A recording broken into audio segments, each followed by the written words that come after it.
thank you guys for coming out, and thank you, Internet World, for being a part of our first live podcast, or we haven't really decided what we're going to call it yet.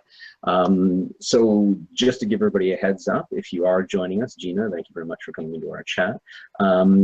Please post questions. Josh, I have my screen up right now, not the actual YouTube channel, so do you want to keep that open in case we have questions coming in? Oh, I got it all open. Okay, perfect.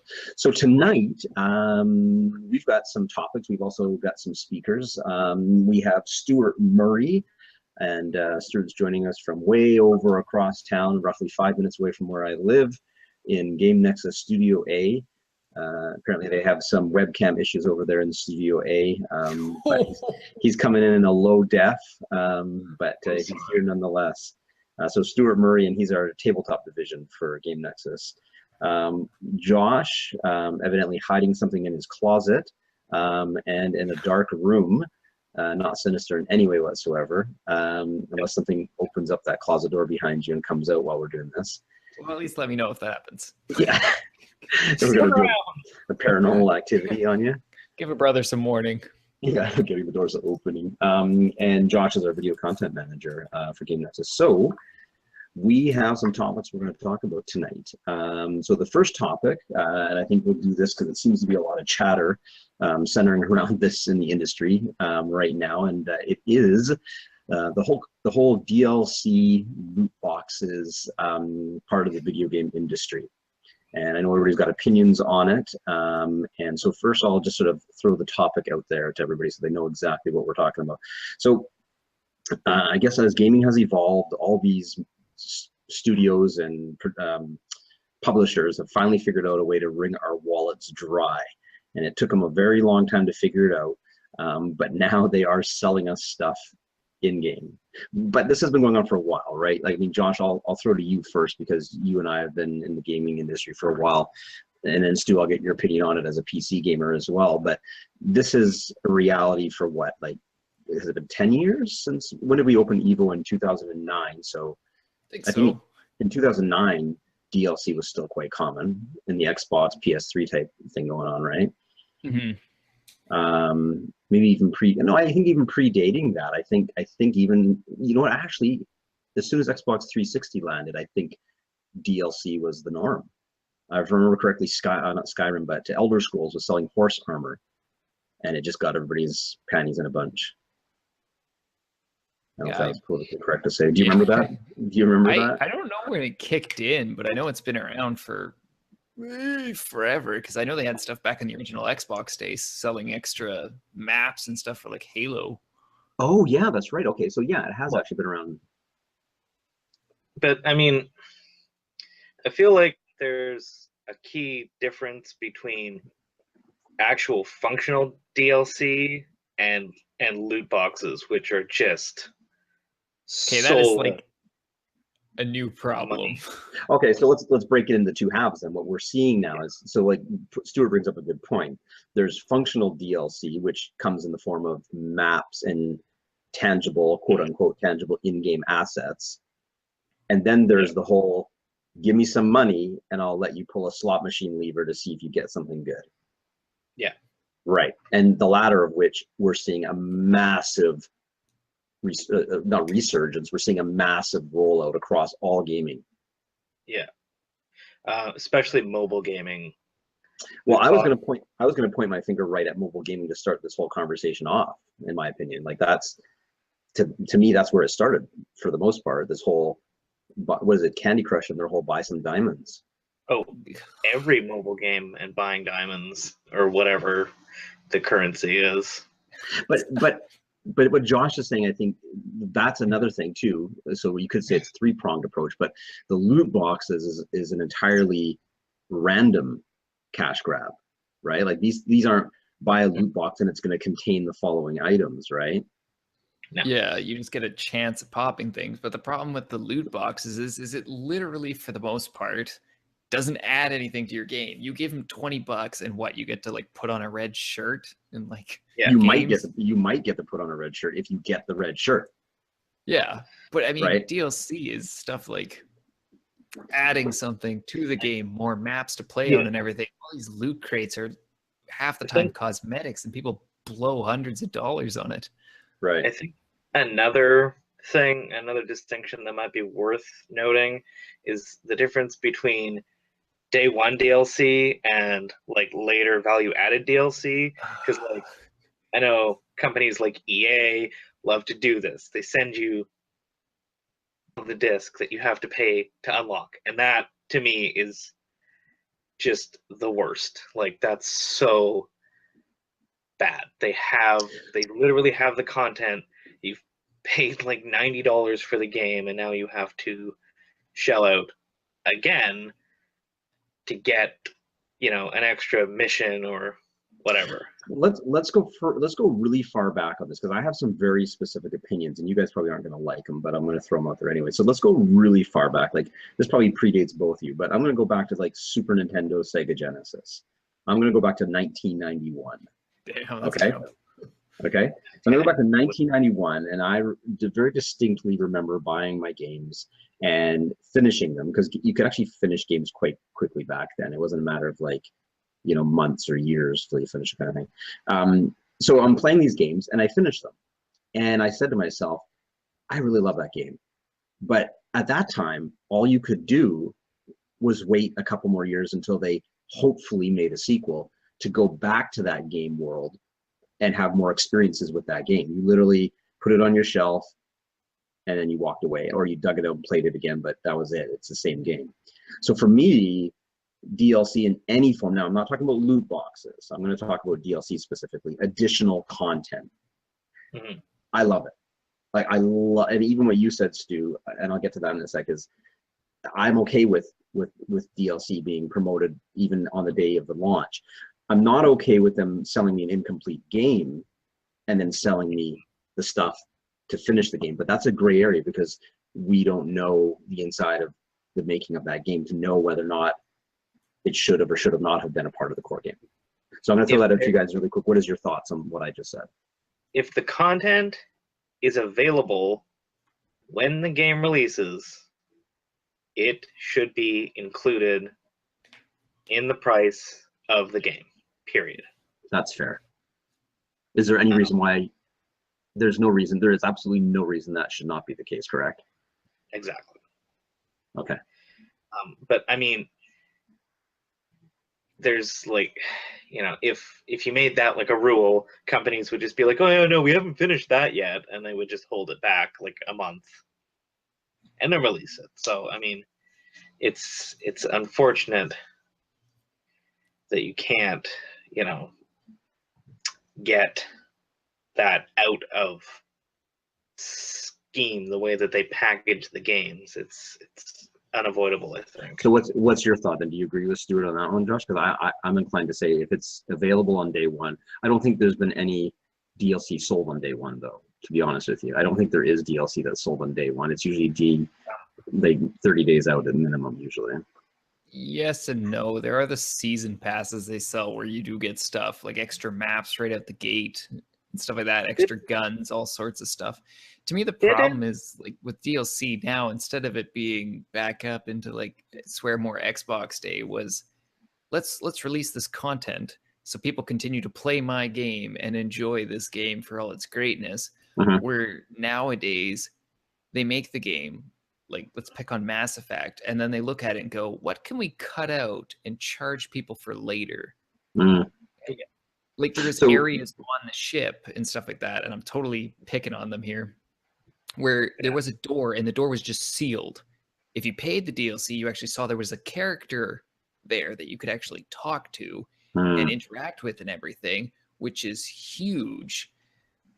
But before, they would actually add this new area. We're like, oh, I never knew that was there before. Now it's like, oh, great, look at the game, what they cut out, and they're now going to charge me another $40 to get this character, which isn't crucial to the story because you can still beat the game without it. And it didn't really add that much. You just got to experience slightly more story with a character who's not crucial to the game. But well, let's strip this out into two things, because really what you're dealing with is a studio who's designing the game, and you're dealing with a publisher who's selling the game. So what you just described probably was a studio saying, we made all this great stuff for this game, look how awesome it is, and then the publisher coming along saying, no, you need to cut this out because you overshot. Right? No, Like I'm not willing to give the developer that much slack. I mean, development stage, I mean, this is all going to be drawn out, right? They're going to say, we've got this narrative arc, we're going to need these they're, mapping out what they're going to do, and the developer publisher is saying, okay, and where can we add the DLC? What can we change? Like, where can we add the extra content? So you're saying they're in it together. It's not. I'm not going to relieve anybody of responsibility on that one. Is what you're saying? No. Yeah. Like, okay. Developer wants to make money, and that's. So what? To Josh's point, what's really happening is if I get this correctly, what he's saying is that they're making the game and seeing exactly how far they can push it, as far as saying this is a full product, and they don't need to go past that bar, because they know that if they overshoot, then that's just a waste of money, because they could technically bundle that extra stuff as far as additional costs, right? Like, they don't need to give us more than what we think is justifiable for a full price game. Is that sort of what you're saying, Josh?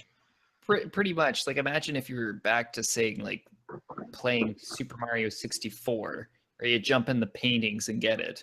They basically designed the game with like their 120 stars, and they basically chop out like 30 of those stars. You can beat the game with, I think, 70 stars. So they give you 90, and then if you want the extra 3 that they've designed are in the game, everyone knows you got it, and they chop it out and then go, give us money, and you can get the full game. Which is where season passes come in, is where they're like, give us $120 and you get all the DLC. You don't know what DLC you're getting, but you shelled out the extra. And I'd say the extra issue, I'm going to say one last point before you jump in, is like, I'm going to pick on Call of Duty for this as well. They released their maps for Call of Duty 4, whichever they are, and then Modern Warfare 2 comes out, and then they kind of texture the maps and resell it at full price again. And you're like, I've bought this map before. It's not new. It's not unique. You changed a few things, and you're reselling it to me. Right. Okay, so I got a thought on that, and I'm going to leave loot boxes out of this conversation. We're going to keep focusing on the DLC. Somewhere along the line, we okayed all this, right? Like people are talking like this is the greatest evil ever, put upon us as gamers, but it's not, because we gave them the thumbs up on it with our wallets, right? Like they tested the waters. Right, somewhere along the line, they would have done a little test, a marketing test, trying selling us something, and we bought it. And not only did we buy it, we bought it in droves. So then they said, we're on to something. So for all these complaints that people have, there's obviously people buying it. How long was Assassin's Creed Origins in development? Was it on the normal 12-month? No. No, there was a break. 2 years. It was a 2-year break. Yeah. Yeah, between the French Revolution. We don't know their actual development cycle. All we know is that after, what was the last one, Josh? Assassin's Creed, the gang one. Unity. No, Unity? No, not Unity. No, it was the one after Unity. I should know this. This is really embarrassing. I don't even know. Game experts that we are. Hold on, scrolling. You're gonna say it. I'm gonna go. I don't know that. Wait, we're not referring to Black Flag, are we? No. You're referring to Syndicate? Syndicate, yeah. So all we know is that if they have a development cycle like Call of Duty, like i.e. an alternate studio, I don't think they do. I'm not sure, but if they do have an alternate studio working, then development would start about a year before the current one is in market. But I don't know. All I know is they took a year off. So in essence, they've had 2 years. In essence, they have 2 years where they've developed the game. Yeah. So I mean, I'm just wondering, because Syndicate was received fairly poorly because of its unfinished nature and the nightmarish face skulls. That was Unity. Was that Unity? That was Unity. Oh, geez, that's bad. I can't even remember which one it is. Syndicate got reviewed well, but to your point, they're super generic right now. They're just like they're like big budget films that are just being pumped down our throats. Well, And the they're series like, had franchise fatigue is what happened. As of yeah, Syndicate, the franchise. fatigue Yeah. and an obvious decrease in quality. And so it didn't generate as much money as expected, so they took a step back. Yeah, They're retooled it. coming back with something else. Mhm. Right? So it is possible to, I don't know, shock the developers into reducing some of their less than ideal practices. But I mean, yeah, I'm not sure what would be able to convince them to not do all this DLC. Right. So, I mean, so we'll move into the loot box thing, but for the most part, I guess on DLC is there's a distinction between selling us something that we know we're getting. We'll leave the argument about whether or not it was done beforehand or not, but there's that definite distinction between what DLC is and now what we're talking about, which is the dreaded loot box. And that's the big controversy that's going on right now, right? And so now we've shifted away from it being called DLC. I mean, is it just called loot box? Is that sort of what they I'm call not it sure now? there's anything controversial about it. I don't think anybody likes loot boxes. Well, okay, I'm gonna be the devil's advocate. I'm gonna tell you what I like about loot boxes, and it's actually more of a psychology thing. So my first experience with loot boxes came with the Division. I don't think I've played any loot box oriented games. No, I wouldn't say that. I think Gears of War had similar system, Gears of War 4. But anyway, so the reason why I'm bringing Division up is it's there's a reason for it.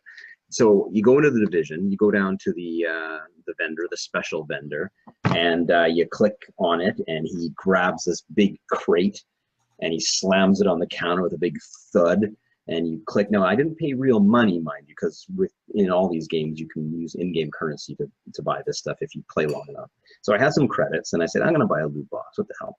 And he slams a big crate on the counter with a cool animation, a big bassy thump, and this thing opens up with lots of like swirling noises, just like a slot machine. And bing, bing, bing, bing, bing, bing, bing, and I was like, wow, that was a cool feeling. It totally got whatever they say, the what is the thing that it triggers in your has not endorphins, but that feeling of like happiness or whatever that they always talk about, cell phones generator messaging. What, like serotonin shoots up? Yeah, it's basically, you get that warm fuzzy feeling, right? And it's the same thing Call of Duty's been doing with their frickin' progression system since day one. We know whenever you rank up, there's a big thing on screen that flashes, bing, bing, bing, rank up, and so I liked that feeling, and I was like, wow, and I got something cool. I want to do it again. Of course, I ran out of in-game currency, and then that was it. I'm not going to pay their money at this point, right? Yeah. But I think, to me, I like the loot box feeling. I like loot boxes in that sense, but I'm not keen on spending money. But I don't think it's a bad thing. Like, why is it a bad thing if it's optional? Well, what makes it a bad thing? Like, it's clearly they're not forcing you to buy these, and it's not giving you advantages, is it? Well, I mean, I just don't buy it. Don't spend money on it. Well, I think this mobile game world, you see it. I feel like it's a lot worse because you're buying it with in-game currency, but you're buying that with real money, right? And you find which is the same in console, which is the same in the Division and Destiny and all these other places. Okay, so you can buy the currency, right? But you can buy the currency. But you use so I think the problem is that you use the currency in the Division to buy guns and loot boxes, correct? No, like you don't, and that's the thing with the loot boxes. I think, and correct me if I'm wrong here, Josh, but loot boxes in general aren't rewarding players with items that can be used to give them an advantage in the game, right? Pretty sure it was cosmetic, but across all games, pretty much, as far as I know. Pretty much, yeah. But in mobile games, you're using the currency to advance yourself. You are, yeah. Mobile games is you actually are right, buying diamonds and stuff that will allow you to beat the game or get better at the game. To do it's actually a mechanic in the game, right? And you can either earn that playing the game, or speed play it.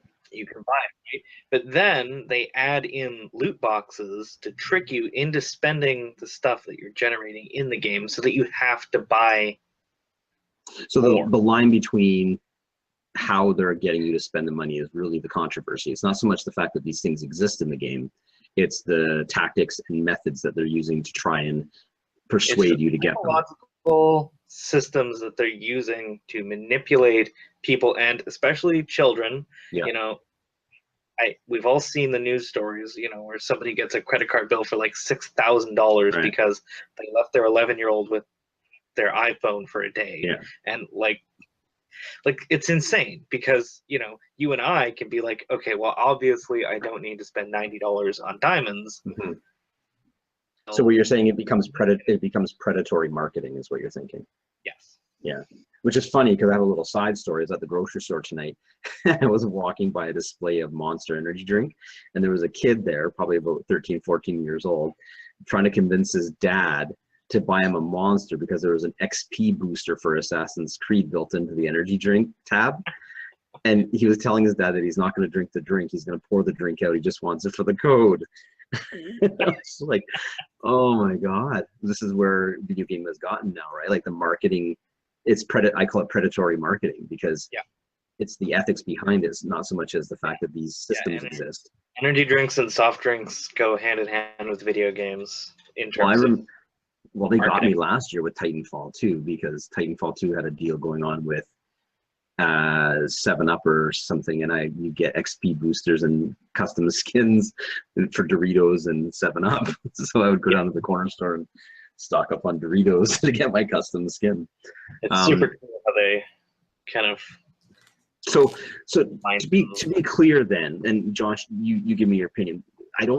My mind is that I don't care if they put these systems in the game, because they're completely optional and they don't gate the game, meaning I'm not getting content that's going to get me better at the game or anything like that.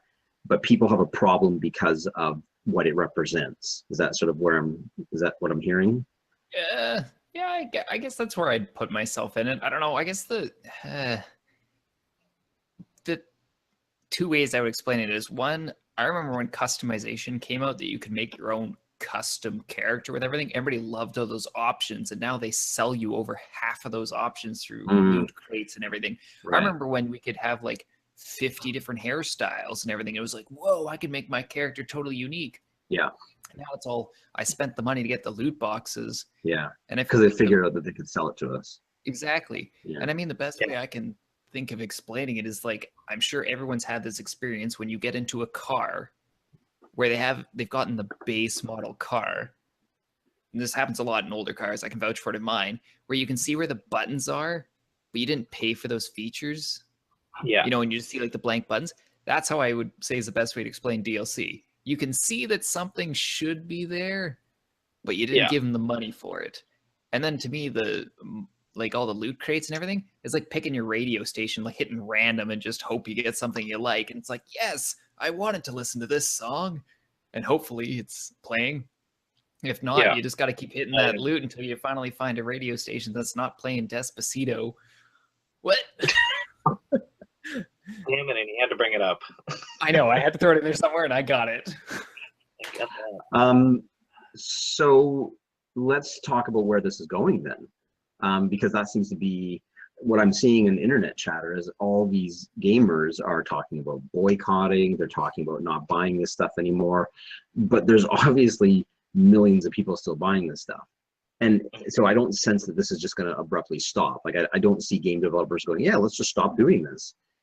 So where is this going to go? At what point? Like there's all sorts of fear mongering going on about how developers and publishers are eventually just going to sell us these games in chunks. Meaning they'll sell us the campaign separately from the multiplayer, and they'll just start chopping games up to the point where they're going to sell us, like Telltale does, chapterize. I mean, I don't imagine that if Call of Duty sold their campaign and multiplayer separately, that they would sell any campaign. Like most people just buy them multiplayer.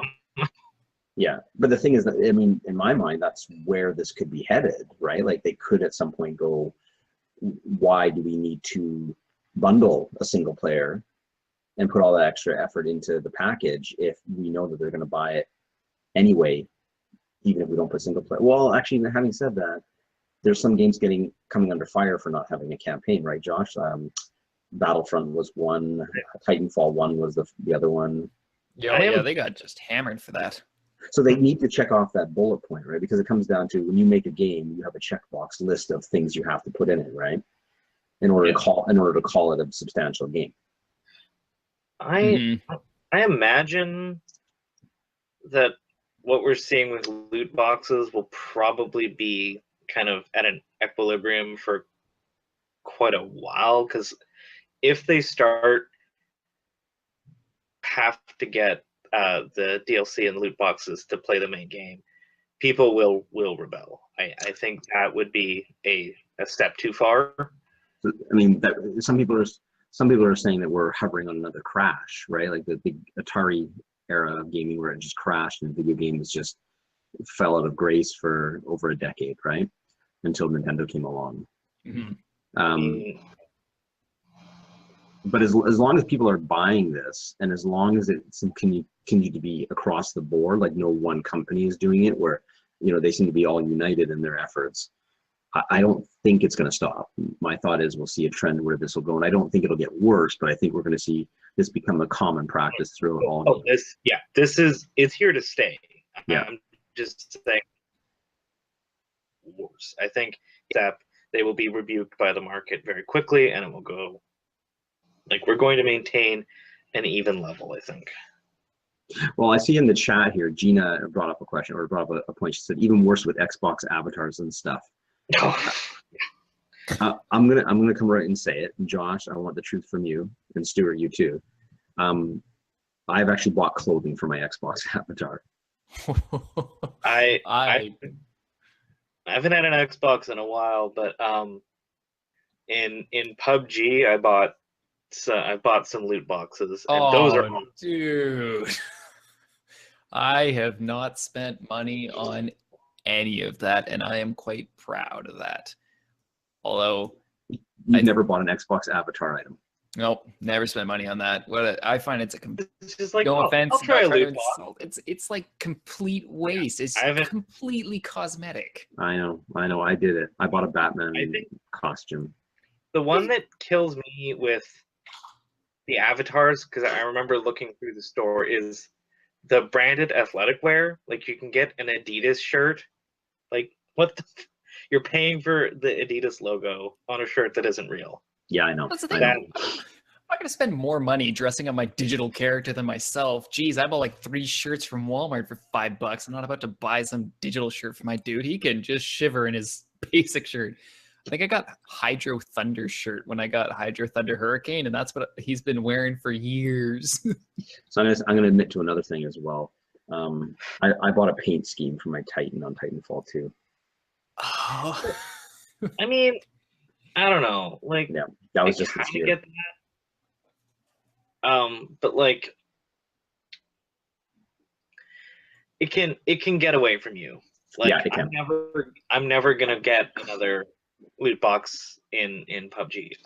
Because it's literally like, it's 500 points, and you get one random thing of 20 items. Okay, so before we got a red shirt. Before we leave this topic and go on to our next topic of the night, I'm going to ask one last question. We'll go around the table and answer it. So, if in the evolution of these games you find yourself playing a game that you really, really love, maybe you're not the best at it, but you really, really love the game and you just love playing it, and they came along and said, "Hey, Stewart, for $2, I'm going to guarantee that you can get this body armor, this gun, and it's going to improve your game by these ranking." Do you think you'd ever cave to that? Sure, I'm going to do it. It doesn't matter. A competitive game that you seem to be playing and enjoying at that moment. It doesn't matter. But what it matters is that if they were to not give you a randomized item, if they said for $2 you can buy this weapon, which has a stat bonus of this, and this armor, would you make the purchase on a game that you really loved? matter, because if that were in PUBG, because you're picking up all of your weapons randomly, so like a predetermined weapon that you dropped with would be game breaking. But let's just assume that this is where this goes. The question really is a psychological question: is if they guaranteed you'd get a return on your $2 investment with XYZ item versus just a randomizer, would you do it? I mean, maybe. Okay. I don't think I would. I don't know. Steve Stewart's struggling with his inner soul right now.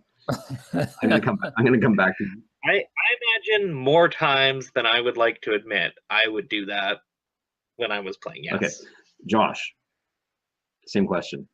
No, I wouldn't spend any money to get an improvement at all. Okay. You couldn't even pay me to pay the money to get the advantage. For me, I'd much rather beat you with skill and everything, because PC side, we hate people that use wall hacks, everything like that. If you're telling me spending $5 gives you an advantage, no way. I would keep that money and beat you fair and square. I'm assuming, like, if it was for like a generic shooter like a Call of Duty, I probably wouldn't. Like, I don't know. I can imagine a scenario where I would do it. Stuart's going to go to bed crying tonight because he's really having a hard time with this question right now. I am having a philosophical debate with your mind. Yeah. Dilemma. I'll make it easy for you. I would, and I'll tell you why though. I'll justify it. Okay. So as a 40 turning 44 this year gamer, my gaming time is now in short bursts. So I enjoy the gaming, but I don't have hours every day to enjoy it. I have maybe an hour or an hour and a half at night, when the kids are in bed. So the amount of fun that I get from my hobby is more important than the frustration, right? So I get what you're saying, Josh, totally. Like, I'd rather do it on my own with my natural skills so I feel better about it. But if I was playing a game and I enjoyed the game, and all that separated me from having more enjoyment of the game, not because I want to beat people and be the best, but because I want to have more enjoyment, maybe that might even just be maintaining status quo with other players. Yeah, I might pay the $2 and say, hey, this gives me that gun that everybody else seems to be playing with, and maybe I'll enjoy the game a little bit more. If that's what I thought it would, not because I want to be top of the leaderboard or because I want to kill everybody, but if it meant getting something that would prolong my enjoyment of the game, I would pay the money. If that's... Well, here's the golden question then. If the $2 option was up there, say it's your little loot box and it makes you better, wouldn't everybody just buy it and everybody's even the playing field? That's kind of the scenario I'm imagining. Is that the company now makes what, like $2 million, and now everybody's back as though they didn't have any upgrades? Hey. Yeah. Well, this is the evil that could come out of it, right? So it's just interesting. So we'll leave. I mean, this is a deep rabbit hole, this conversation. We could go forever on it, right? But I just wanted to sort of bring it to light and get your guys' feel on it. General census to our community is loot boxes are here to stay. Don't hit the streets with picket signs or anything just yet, right? I mean, you can if you want to, but I don't think it'll do anything. Yeah, I don't think so either. Okay, so we'll do our next topic, and it's a little bit more low-key, not quite... Gina was saying in the chat there, I spend more on coffee. Oh, the hypocrisy. Yeah. And they sell the thing for $2. So next topic, second topic of the night, our last topic, is changing games altogether. And we're going to the tabletop industry. And this is, Stewart will kind of weigh in heavily on on this. So the question is, within the tabletop gaming business these days, not the community, but the business, well, the community too, there seems to be a driving push for competitive play, and I attribute that to the rise of the esport, and I'm quite sure that this is where it was born out of, because when I originally played my hobby miniature gaming, it was more geared towards an experience. It was more geared towards a fun night of playing Warhammer 40K or whatever game it was at that time. And the whole concept of taking these little metal min or plastic figures and competing in large-scale tournaments or on competitive play was sort of, nobody really thought of it that way. And then along comes this whole esport revolution, and I think somewhere along the line, the tabletop hobby kind of hitched their wagon to the esport wagon, and now tabletop gaming seems to be this whole big competitive thing now, where it's now not about just getting together in your basement playing a game of 40K. It's about building meta lists and dominating in competitive play in regional events and national events. So the question is there still room for casual players who are starting these hobbies in the current climate of tabletop gaming, miniature war gaming, I guess specifically? So that's the question. Yeah. I'm going to throw to Stewart on this one first. Let's get a hard answer, and then you can explain what your thoughts are. The good answer is absolutely yes. There will always be both kinds of gaming, but I would agree that I think there probably is a perceptible increase in competitive play because there's more of a focus on super balanced games. And I think it goes back to what Josh was saying. You want to beat your opponent by skill. So I think what I like to call the dark age of Games Workshop, which was, roughly circa 2008 to about last year, the kind of Tom Kirby years of Games Workshop when he was in charge, the games got really goofy, really unbalanced, and you saw a lot of people exiting that game and going to secondary games like War Machine, which really, really focused on super high-level competitive play. The games were the actual army books, all the game mechanics were just tested, endlessly between editions. The game attempted to forge a very balanced, even playing field to narrow the skill gap and just make a really balanced game, which then always leads to a more competitive game. So was War Machine predated X-Wing? Was War Machine really that first step into competitive waters that tabletop gaming took then? Well, no, I mean, it was Magic always was around. It's always been like that. Like, there's always been tournaments. There were tournaments before 2008. I think that there was a real realization when 40K got into its 6th and 7th edition that the game was really suffering a lot of Balance issues. mechanical issues. It got super bloated. There were so many army books and then expansions, and I think I started playing Infinity for specifically the reasons that I'm mentioning, and I might be completely talking out my backside. I'm sure people will comment on that about how, I should have just stuck with it or whatever, but I think there was a significant population that realized that the game was not for them at that time, and that was Games Workshop's stated intention. They said that this is a game for people to play in their basement with their friends and drink beer and eat pretzels. Like, that was literally one of their statements, which was fine. So let me ask you this, Stuart. Then, so as far as these different games are in the market right now, actually, let me just ask Josh, because Josh might have a different outsider's perspective. Josh, you currently don't play any tabletop miniature games, correct? That would be correct. Okay, perfect person to ask. Oh no. Well, no, it is, because from a person outside the hobby looking in, why haven't you? Because you do play a lot of other games. What stopped you from jumping into a tabletop miniature game? And be honest, like, don't just say competitive or not, but just what is your reason? It could be financial, it could be whatever, but time, or is there anything specifically that's caused you to say, it's not for me? It's just there's nowhere to jump into it, in a sense. And I guess, I don't know, I'll explain it like hockey, like sports.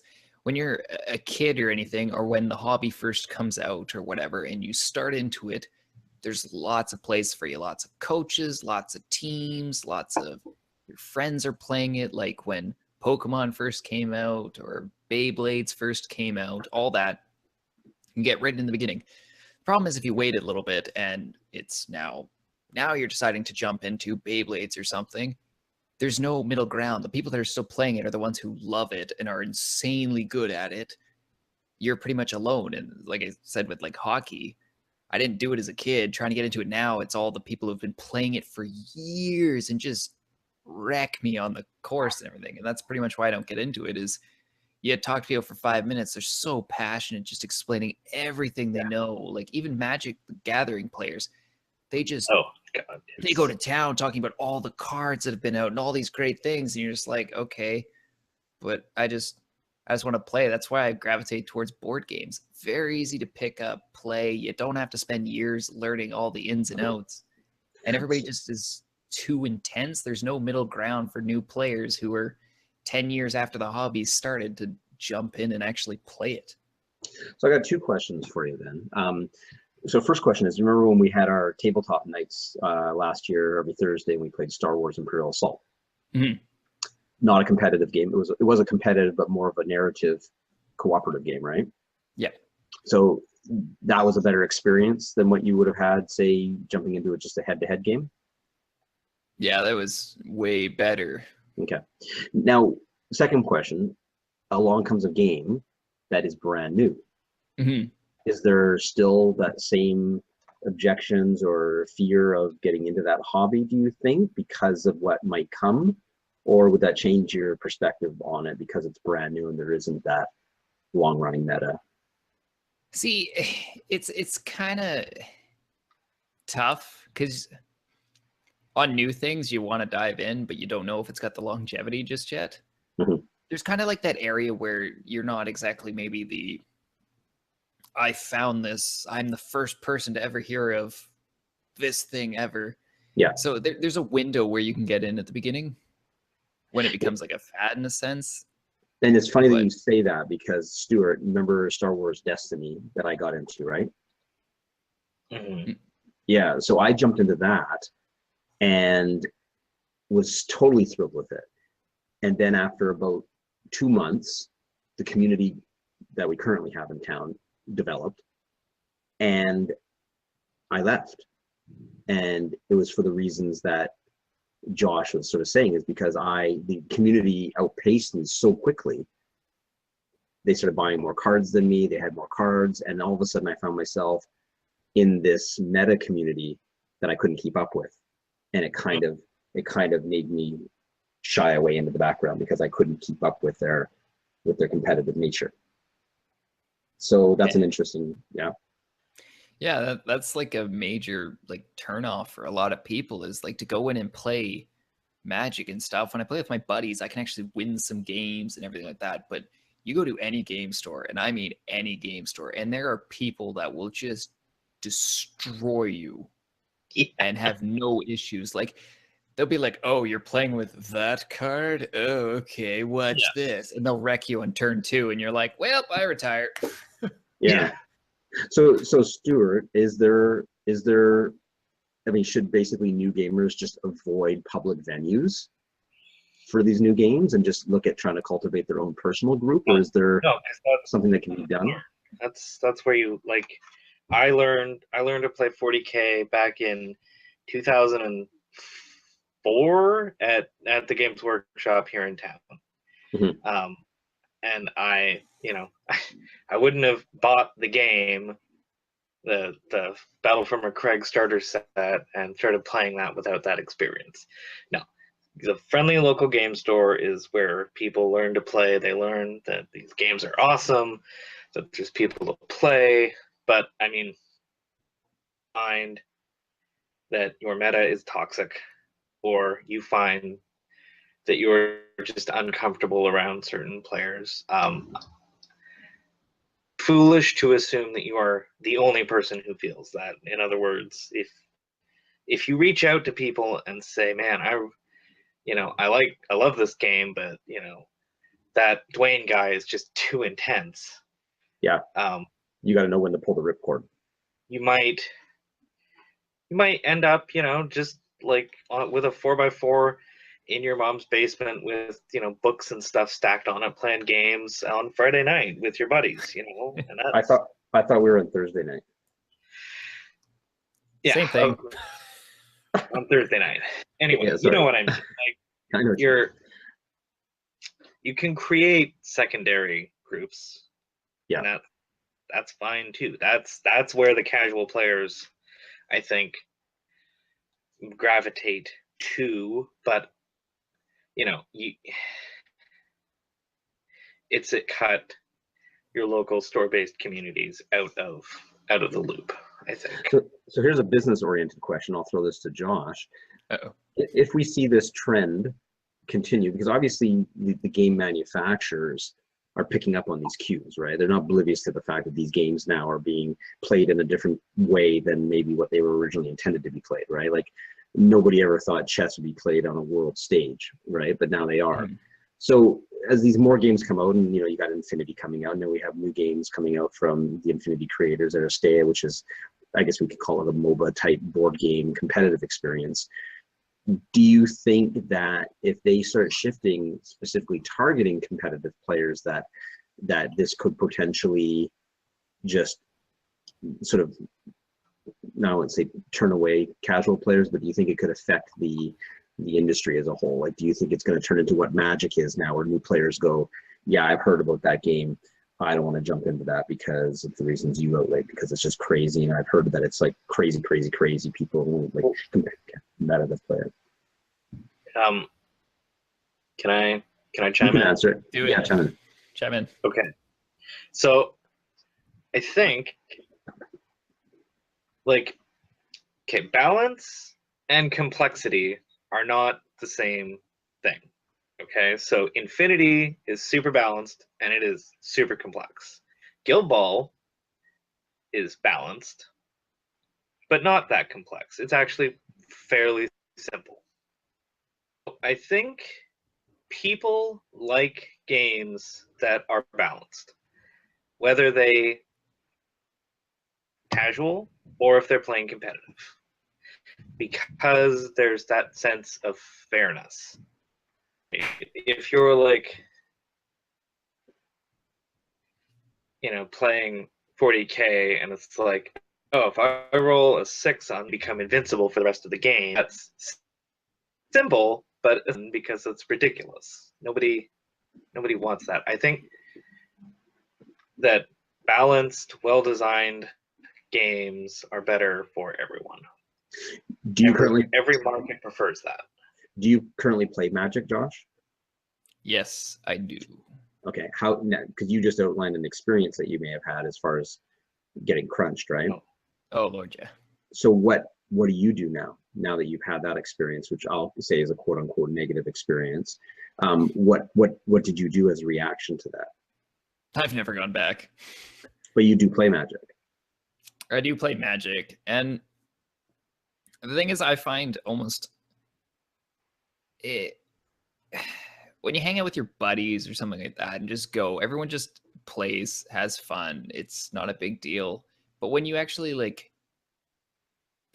get changed, pack your gear, and actually go to the store, you've kind of already put yourself in the next tier of not just, having a little fun, having not so fun. And the guys that are there are spending money. They've got good decks. They want to show that I am good. And that's just, I've never gone back. I have no desire to go in there and just get curb stomped every game. It's not like I'm close to winning. It's not like, oh, look, I'm doing decent. It's like, not even a contest. It's like, oh, I've got 4 Black Lotuses in my deck. Fuck yourself. Like, I've had hobby. Guys pull out Tamigoyfs and Tamigoyf. I'm going to say that wrong. Like, these are $100 cards. And just cream me because my whole deck is maybe worth $100. Yeah. Yeah. But you still enjoy the hobby and you still play it. You've just changed your venue and the people you play with. Pretty much. I find most people that are going to the stores and stuff like that are on the competitive scene. Don't blame them. but it's a little intense for me, especially to spend all that time. Like, these guys have cards memorized. Yeah. Like, it's like the periodic table of elements or something. Like, they're actually like, Yeah. oh, I've got it all down to a science. And it is a science. Well, I'll share a little interaction that happened with me and a friend. So we were talking about Infinity and my experiences with Infinity, and then it bled into what I enjoy about tabletop gaming as a whole. And I said, to me, it was I won't say narrative, but it was the experience of playing it. And I think she referred to it as magic moments, or the magicness of it. And to me, it was looking at a table that was terrained, painted figures, and like an almost diorama-ish table, and having a set of rules that allowed me to live out my imaginative battles. And it became a experience, or a magic moment, I think she calls them. And so for me, that's why I play these games. But then as that kind of a gamer, when I look at other people playing the games, and I don't see people playing it for those reasons. So my question, and Stewart, you'll probably be better inclined to answer this, is, am I a dying breed of gamer in light of the way these games are being made to be balanced and competitive? Or do you think the game manufacturers are still trying to cultivate that kind of feeling like the early days of Warhammer? The magic moments. So like, well, I'll give you another example. When battle reports first came out with White Dwarf back in like the 90s, when I started playing Warhammer, they actually had like each battle report was framed around a narrative, and had like little flavor text in the battle report to give you why they were fighting, and sometimes the battle report was just fluffed. Like, it wasn't to do with any kind of competitive meta list trying out, we're trying this list today. It was, hey, the Space Marines are storming the castle here. Do you think that still exists within the community? Do you think there are community people like myself who play for those reasons, or is that just getting shoved out now? No, it totally is still there. I mean, like, I feel like a small group of people who are just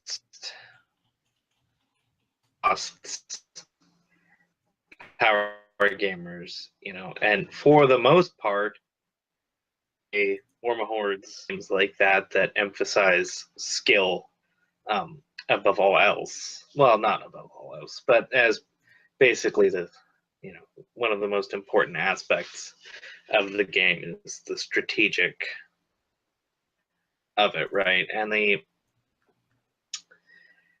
feel like for 40K and Age of Sigmar, there's still a good number of people who they build their list, and they're playing something out in their head where they're like, I'm killing all these Eldar and venerating the Emperor and everything's great.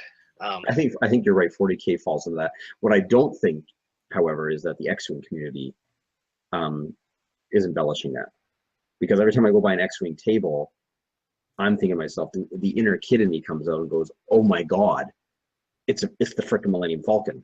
And there's TIE fighters, like that just sparks my imagination. But to these X-Wing players, it seems like it's like, what pilot do you have with what ship? And it's just very methodically planned out, and there's nothing going on in their minds. They could literally just be plastic blobs on a table that are called Millennium Falcons and X-Wings, and they'd still be playing it the way they play it. That's my theory. That's it. So that's when I see X-Wing being played. That's what I think, and I'm thinking if all the game manufacturers start doing that, we could see a shift in maybe how these games are presented now, as opposed to being fun games. They're now being positioned as, hey, it's that famous competitive game, I mean, e-sport of tabletop. No, I mean, I think that X-Wing games, like Warma Hordes, that really does lend itself to, like, each game is going to have a balance of narrative versus the leaning, like maybe 40K is like in the middle, right? Yeah, they have lots of lore attached to it. You know, Warhammer Hordes is going to skew more to the competitive, and so is, yeah. But then Samar is going to swing almost completely to the other end because the way that they rolled that out as being specifically designed to play.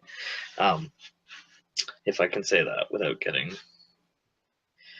Yeah, so I mean, from what I gathered, I mean, I guess the question is that, or the answer is that we don't see the developers in any kind of urgency to scuttle their flavor and fluff and story and lore in favor of competitive play. It's more about how each player uniquely enjoys the game, right? Rather than this is what the developer wants the game to be. Each player sort of takes it and does what they want to do with it. Mm-hmm. Okay, cool. Well, I mean that's great. I mean, I didn't want to go all night long, and I think we got a good bang out of a couple topics. I want to thank everybody for tuning in to our first live broadcast. This has sort of been a test to see what we're going to keep going with, and we'll give it a formal name at some point and new topics. So if you have, check out the archive. Totally appreciate it. Make sure you comment on the video if there was anything you thought you wanted to address in the conversation, and we'll do our best to answer it offline as well. So thank you for tuning in. Thanks, Josh. Thanks, Stewart, for doing this on an improv notice. I appreciate it. And yeah, is there anything I left out, guys? No? Our website? Nope. EnterTheGameNexus.com. Yep. And before we leave, Stu, you said yes, you would buy a $2 gun if it meant that you would get an advantage in the game, right? I mean, I might. Like, it... Damn it. Damn you, Dwayne, you son of a bitch. Okay. Yeah, okay, I just thought I'd throw that out. Just say yes, you would take the advantage for a cup of coffee. But would I always do it? I don't think I would. Like, I think I would just stop playing. Are you saying it depends on how much I suck and how good the opponents are? Well, I think you mentioned a really good point, which is the $2 loot crate is going to become, you know, an essential item, right? Where everybody's just going to get that, and the developer is going to keep escalating. So if you don't have it, then you're at a disadvantage. So you gotta get it.